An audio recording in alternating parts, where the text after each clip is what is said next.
ఉన్న బంగారాన్ని విడిపించి ఆ రోజు ఆన్లైన్ రేటుకే మేము కొంటాం. Sharma gold company. నమస్కారం, సుమన్ టీవీకి స్వాగతం. జూలై మాసంలో ద్వాదశ రాశుల వారికి ఎలా ఉండనుంది, ఏ గ్రహాలు ఏ ఏ రాశుల వారికి అనుకూలిస్తున్నాయి, అలాగే ఏ గ్రహాలు అనుకూలించటం లేదు, వాటి వల్ల ఎటువంటి ఫలితాలు ఏర్పడనున్నాయి, ఈ విషయాలను తెలియజేసేందుకు మనతో పాటు ఉన్నారు ప్రముఖ జ్యోతిష్య శాస్త్ర పండితులు బ్రహ్మశ్రీ నందిబట్ల శ్రీహరి శర్మ గారు. గురుగారు నమస్కారం. వాగర్థవివ సంపృక్తౌ వాగర్థ ప్రతిపత్తయే జగదఃపితరౌ వందే పార్వతీ పరమేశ్వరౌ. సదాశివసమారంభాం శంకరాచార్య మధ్యమాం అస్మదాచార్య పర్యంతం వందే గురుపరంపరాం. ఆదిత్యాయ చ సోమాయ మంగళాయ బుధాయ చ గురుశుక్రశనిభ్యశ్చ రాహవే కేతవే నమః. గురుగారు, మిథున రాశి వారికి ఈ జూలై మాసంలో ఎలా ఉండనుంది?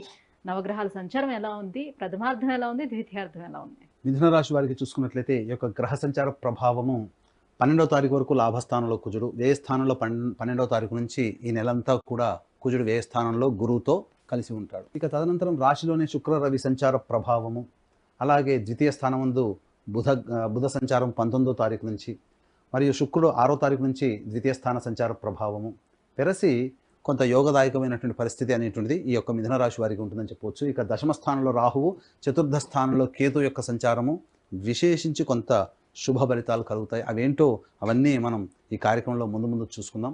ఇక నవమ స్థానంలో శని సంచారం, ప్రత్యేకించి ఈ యొక్క జూలై మాసం నుంచి ఈ యొక్క శని భగవానుడు వక్రీకరించినటువంటి కారణం, ఈ కారణం చేత ఏ రంగాలలో ఎక్కువ పనులు చేయాల్సి వస్తుంది, ఎక్కువ పట్టుదలతో ముందుకు వెళ్లాల్సి వస్తుందో తెలుసుకుందాం. ఇక ముఖ్యంగా గమనించుకున్నట్లయితే శుభయోగములు, ఆనందంగా ఉండేటువంటి రోజులు ఈ యొక్క మిథున రాశి వారికి జూలై మాసంలో ఏ రోజుల్లో ఉంటాయో మనం తెలుసుకుందాం. ముఖ్యంగా 5, 6 తారీఖుల్లో మానసికమైనటువంటి ఉత్సాహం అధికంగా ఉంటుంది. అనుకున్నటువంటి పనులన్నీ కూడాను ఏవైతే ఉంటాయో అవి కార్యరూపం దాల్చడానికి మీరు అడుగులు ముందుకు వేస్తారని చెప్పవచ్చు.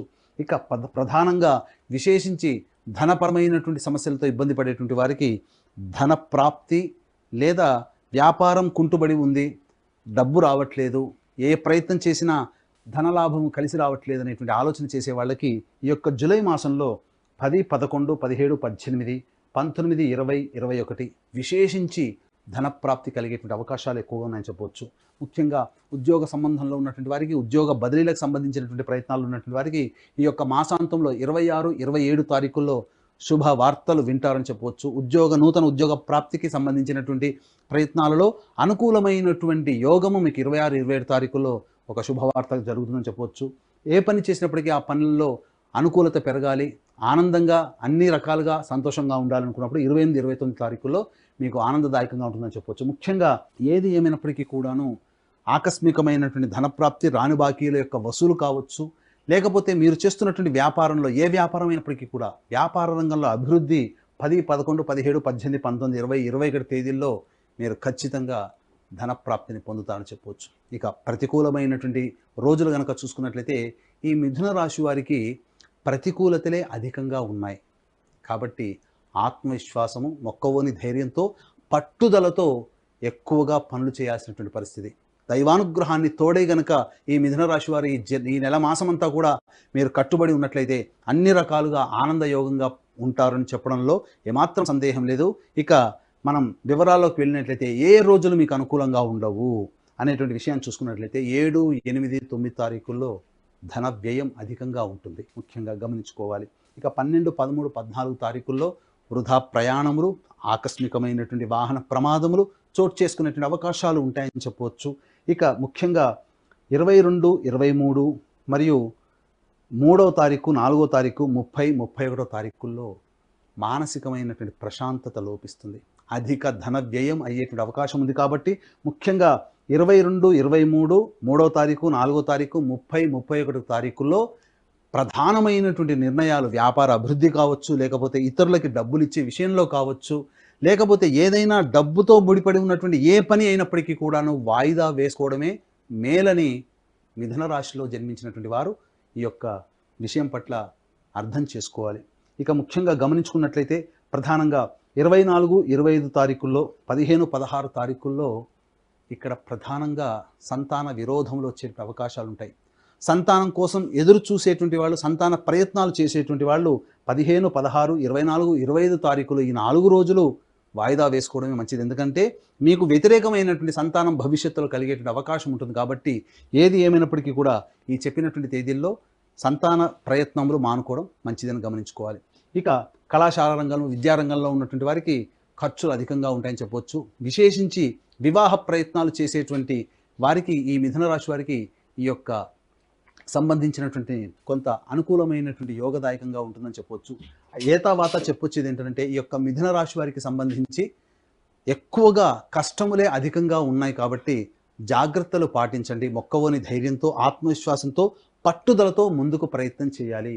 ఇక ముఖ్యంగా మిథున రాశి వారికి నవమ స్థానంలో శని వక్రీకరించినటువంటి కారణం చేత ప్రధానంగా విద్యకు సంబంధించినటువంటి చేయ ప్రయత్నాలు కొంత 1కి 2 మార్లు ప్రయత్నం చేస్తే తప్ప మీరు స్లాట్ పొందలేరు అనేటువంటి విషయాన్ని గమనించుకోవాలి. అలాగే పిత్రార్జితం కావచ్చు, స్వార్జితం కావచ్చు, లేకపోతే కోర్టు సంబంధించినటువంటి వ్యవహారాల్లో మీకు ఎక్కువగా 2-3 సార్లు వాయిదాలు జరిగేటువంటి అవకాశాలు ఉంటాయి. కాబట్టి జాగ్రత్తలు పాటించండి. ఏది ఏమైనప్పటికీ కూడాను మిథున రాశి వారికి ఈ యొక్క నెలలో దైవానుగ్రహం తప్పనిసరైనటువంటి విషయాన్ని గమనించుకోవాలి. ఇక దశమ స్థానంలో రాహు, చతుర్థ స్థానంలో కేతు యొక్క సంచార ప్రభావము ప్రతికూలమైనటువంటి ఫలితాల నుంచి మీరు బయటపడడానికి మీకు మార్గము సుగమము అవుతుంది.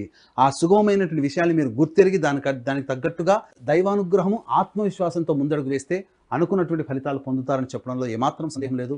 అలాగే ఈ యొక్క జూలై 21వ తారీఖు రోజున గురు పూర్ణిమ.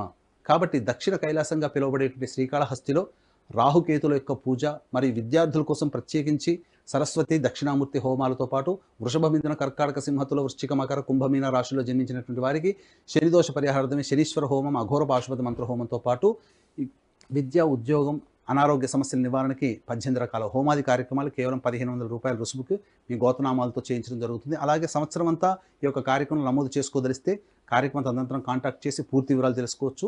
అతి కొద్ది మంది మాత్రమే ఈ యొక్క కార్యక్రమం అనేటువంటిది గురు పౌర్ణమి సందర్భంగా జూలై 21వ తారీఖు రోజున జరుగుతుంది. కాబట్టి అవకాశం ఉన్న వాళ్ళు కార్యక్రమం తదనంతరం కాంటాక్ట్ చేసి పూర్తి వివరాలు తెలుసుకోవచ్చు. గురుగారు, మరి ఈ ప్రతికూలతల నుంచి బయటపడాలంటే ఎటువంటి పరిహారాన్ని పాటించుకోవాలి? ప్రతికూలతలు అనేటువంటి మిథున రాశి వారికి ఈ సంవత్సరం అనగా ఉన్న 31 రోజుల్లో 17 రోజులు ప్రతికూలంగా ఉంటున్నాయి. కాబట్టి జాగ్రత్తగా, ప్రతికూలం అనగానే భయపడాల్సినటువంటి పనేమీ లేదండి. జాగ్రత్తగా దైవానుగ్రహాన్ని మరియు ఆత్మవిశ్వాసాన్ని పెట్టుకొని ముందడుగు వేయడమే మనం. ఎందుకనంటే ఏది మన కోసం ఆగదు, ఏది మన కోసం దాగదు. 2 గుర్తుపెట్టుకోండి. అన్నీ జరిగిపోతాయి. కానీ మనకు ఈ మానవ మాత్రుల మనస్సు చంచలమైనటువంటిది. చిన్న నొప్పి వచ్చినా భరించలేము. కాబట్టి ఏది అనిపించినా భయపడతాం. కానీ భయపడాల్సింది లేదండి.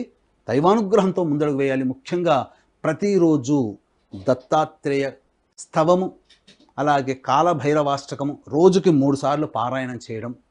ఆదివారం నాడు విశేషంగా రాహుకాలం అనగా 4:30 to 6 మధ్యలో దుర్గా అమ్మవారికి విశేషంగా అర్చనాభిషేకాదులు జరిపించి దేవాలయం దగ్గర మీరు దీపారాధన చేయండి. తప్పకుండా ఈ యొక్క జూలై మాసంలో వచ్చేటువంటి సమస్యలన్నీ తొలగిపోతాయని చెప్పడంలో ఏమాత్రం సందేహం లేదు. గురుగారు, మిథున రాశి వారికి జూలై మాసం అంతా ఎలా ఉండబోతుంది? వాళ్ళు ఎటువంటి దైవారాధన చేసుకోవాలి, ఎలాంటి పరిహారాలను పాటించాలి? విషయాన్ని తెలియజేసినందుకు ధన్యవాదాలండి.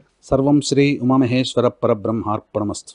సుమన్ టీవీలో మీ పర్సనల్ అండ్ బిజినెస్ ప్రమోషన్స్ కోసం కింది నెంబర్కి కాంటాక్ట్ చేయండి.